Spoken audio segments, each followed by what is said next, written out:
তো চলেন ভিডিও শুরুতে আপনার সাথে একটা গেম খেলা যাক। আপনাকে আমি কতগুলো স্ট্যাটিস্টিক্স বলবো এবং আপনাকে কতগুলো ফ্যাক্ট বলবো এবং সেখান থেকে আপনাকে গেস করতে হবে এটা কোন কান্ট্রি। সো আমাদের ফার্স্ট ক্লু, এই দেশে প্রায় 27 লক্ষ অ্যাক্টিভ সোশ্যাল মিডিয়া ইউজার আছে, যার মধ্যে প্রায় 19 লক্ষ সোশ্যাল মিডিয়া ইউজার ইয়াং এবং তাদের এজ 18 থেকে 24 মধ্যে। এই দেশ প্রতি বছর লাখ লাখ গ্রাজুয়েট প্রডিউস করে, কিন্তু তাদের মধ্যে 28% এখনো বেকার। যে দেশে 2010 সালে বেকারত্বের হার ছিল 9.7% এবং সেটা 2022 গিয়ে দাঁড়াইছে প্রায় 13 গুণ, অলমোস্ট 28%। এই দেশের কোন ইউনিভার্সিটি ওয়ার্ল্ড র্যাঙ্কের মধ্যে নাই। এই দেশের কখনো কোনো ইয়াং জেনারেশন স্কিল ডেভেলপমেন্ট নিয়ে বেশি সচেতন না, কোনো ইয়াং জেনারেশন এন্টারপ্রেনারশিপের প্রতি তেমন বেশি আগ্রহ না, এবং এই দেশের ইয়াং জেনারেশন তাদের বেশিরভাগ সময় খরচ করে ইনস্টাগ্রামে, ফেসবুকে, টিকটকে ক্রিঞ্জ কন্টেন্ট দেখে এবং বিভিন্ন ধরনের মিম কন্টেন্ট দেখে। তো গেস করেন যেটা কোন কান্ট্রি হতে পারে? আপনার কি মনে হইতেছে? Bharat, Pakistan, Africa? No, you guessed it right, এটা আপনার প্রিয় বাংলাদেশ।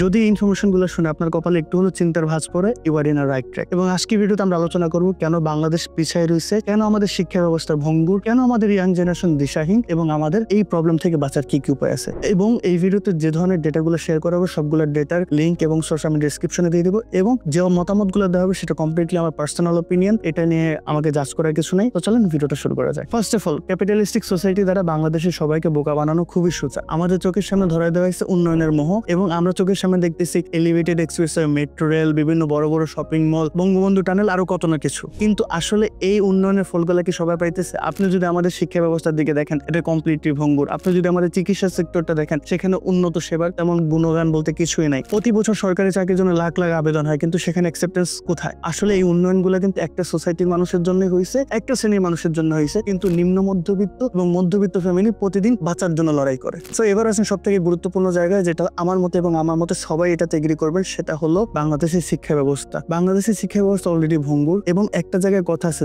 একটা দেশকে যদি পিছিয়ে রাখতে হয়, সেই দেশের শিক্ষা ব্যবস্থাটাকে ধ্বংস করে দেন, সে দেশ অটোমেটিকলি পিছিয়ে যাবে, কারণ শিক্ষা জাতির মেরুদণ্ড, কথাটা আসলে সত্য। বাংলাদেশের শিক্ষা ব্যবস্থা যদি দেখেন এবং সেটা যদি ফার্স্ট ওয়ার্ল্ডের সাথে কম্পেয়ার করেন, দেখবেন বাংলাদেশে এখনো গড়বাদাসে মুখস্থ বিদ্যা শেখানো হইতেছে, এবং সব থেকে ডেঞ্জারাস বিষয় হলো বাংলাদেশের একাডেমিক বইগুলোতে এখনো শেখানো হয় কবিতার চালনা তুমি লেখো, এবং এই কবিতার যে কবি তার বয়স কত, এবং আরো ডেঞ্জারাস বিষয় হলো আপনারা সবাই গ্রুপে মিলে সেটা নিয়ে তোমরা আলোচনা করো এই কবির লাইফ স্টাইল নিয়ে। রিয়েলি এটা আসলে আপনার জীবনে কোথায় কাজে দিবে, এটা আমার এখনো বোধগম্য না। কিন্তু আপনি যদি সেটা ফার্স্ট ওয়ার্ল্ডের সাথে কম্পেয়ার করেন, ফার্স্ট ওয়ার্ল্ডে দেখবেন তাদেরকে শেখানো হইতেছে এন্টারপ্রেনারশিপ, কিভাবে তারা এআই নিয়ে কাজ করবে, কিভাবে তারা মেশিন লার্নিং নিয়ে কাজ করবে, কিভাবে দুনিয়া বদলে যেতেছে ইনফরমেশনের কারণে, ইনফরমেশনের ট্রান্সফরমেশন শেখানো হইতেছে। আর আমাদের এখনো সেই গড়বাদা মুখস্থ বিদ্যা এবং কবিতার পরিচয়, কবির পরিচয়, এই ধরনের জিনিসপত্র প্রেজেন্টেশন মুখস্থ করে স্লাইড বানাই নিয়ে এসো, সেটা প্রেজেন্ট করো, সেখান থেকে কিছু তুমি শিখলে নাকি না শিখলে সেটা কোনো ব্যাপারই না। সো এখান থেকে আমরা বুঝতে পারি বাংলাদেশিরা শিক্ষিত কিন্তু দক্ষ না, এবং বর্তমান যুগে এবং এই মডার্ন এরায় যদি আপনি শিক্ষিত হন, দক্ষ যদি না হন, তাহলে আপনি কোনো জায়গায় সেটাকে কাজে লাগাতে পারবেন না, এবং আপনি কোনো ভালো একটা জায়গায় যেতে পারবেন না। এবং দুঃখের বিষয়টা এখান থেকে শুরু, আমাদের ব্যর্থ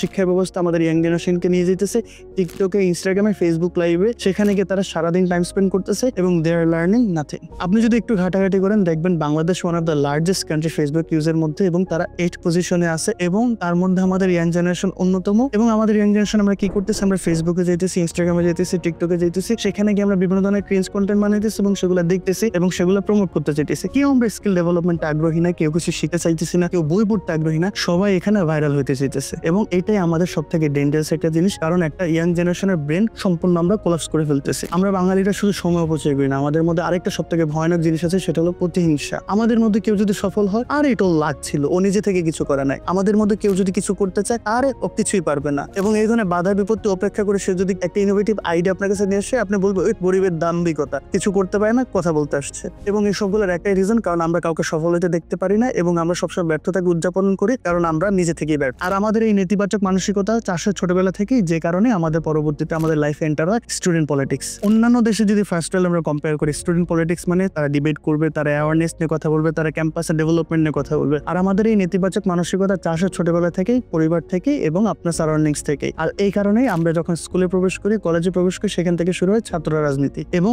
স্টুডেন্ট পলিটিক্সটা কি, আমরা যদি কম্পেয়ার করি উন্নত দেশগুলোতে, সেখানকার স্টুডেন্ট পলিটিক্স কি, ডিবেট করা, অ্যাওয়ারনেস ক্রিয়েট করা, ক্যাম্পাসে ডেভেলপমেন্ট করা। কিন্তু আমাদের বাংলাদেশের ছাত্র রাজনীতি হলো মারামারি করা, হল দখল করা এবং তার পদ নিয়ে কারাগারি করা। এবং এই ধরনের টক্সিক পলিটিক্স করতে গিয়ে একটা স্টুডেন্ট তার লাইফে পড়াশোনার 12টা বাজায় ফেলে, তার জীবনের সবকিছু শেষ হয়ে যায় এবং সে একটা সময় গিয়ে তার লাইফে সবকিছু হারাই ফেলে। তো যাই হোক, আপনাদের সাথে অনেক নেগেটিভ ইনফরমেশন শেয়ার করলাম এবং অনেক ডার্ক সাইড বললাম বাংলাদেশের, কিন্তু এখানেও একটা আশার আলো আছে। আমরা যদি দেখি বাংলাদেশে 2020-এর পর থেকে 2022, 23, 24-এ আমরা যদি দেখি, বাংলাদেশে কিন্তু ইন্টারনেটের প্রসার বাড়ার কারণে অনেক গ্রাম সাইড থেকে, অনেক অনেক ছেলে পেলে কিন্তু ইন্টারনেটের কল্যাণে তারা ফ্রিল্যান্সিং করা শুরু করছে, তারা তাদের লাইফে এন্টারপ্রেনারশিপের একটা জার্নি নিয়ে আসতেছে, তারা বিভিন্ন ধরনের ইনোভেটিভ আইডিয়া নিয়ে আসতেছে এবং আমাদের মেন্টালিটি দিন দিন চেঞ্জ হইতেছে। একটা কথা আছে, বাংলাদেশে প্রচুর পরিমাণে জনসংখ্যা এবং এটা আমাদের একটা থ্রেট, কিন্তু আমরা যদি এটাকে অন্যভাবে চিন্তা করি এটা কিন্তু আমাদের জন্য একটা অপরচুনিটি এবং বাংলাদেশের জনসংখ্যাটা একটা শক্তিতে রূপান্তরিত হবে এবং এই জনসংখ্যা কিন্তু ওয়ার্ল্ডের সবকিছুকে হারাই ফেলতে পারবে এবং এটা ইনবিটেবল হবে। সো এই হলো মোটামুটি আমার ইনসাইট, আমার সাইড থেকে আপনাদের এক ছোট্ট ইনসাইট দেওয়া। এট দ্য এন্ড একটা কথাই বলবো, বাংলাদেশে এখন আমরা মুখোশ পরে আছি, আমরা শাক দিয়ে মাছ ঢাকার চেষ্টা করতেছি, কিন্তু this is the high time আমরা আমাদের সেই মুখোশটাকে খুলে ফেলি, আমরা প্রপারলি শিক্ষাকে কাজে লাগে, আমরা সবাই একটা দক্ষ জনশক্তি তৈরি করি, তাহলে দেশটাকে আমরা একটা ভালো জায়গায় নিয়ে যেতে পারবো। কারণ দিন শেষে দেশটা আপনার, দেশটা আমার।